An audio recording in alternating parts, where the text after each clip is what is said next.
Me 5 persona nuk ja vlen të debatosh. Mos e lodh veten duke hyrë në diskutim apo në debat, sepse diskutimi dhe debati me ta është humbje kohe. I pari, kokforti.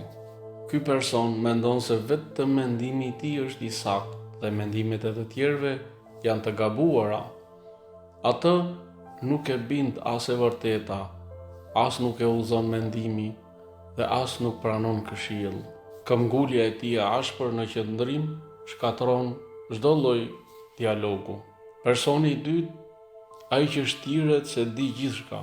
Ky person e sheh veten si të ditur, të vetëdijshëm dhe të kulturuar, por ndoshta nuk kupton asgjë nga kultura dhe dijet.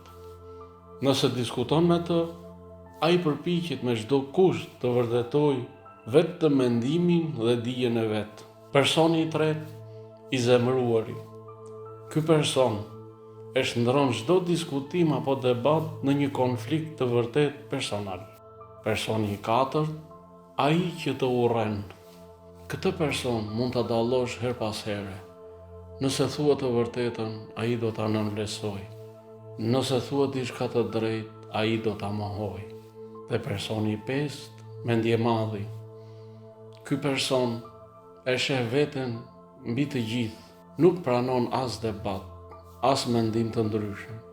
Madje nuk shqetësohet as të dëgjojë, as të kuptojë ose të marrë në konsiderat mendimin e tjetrit.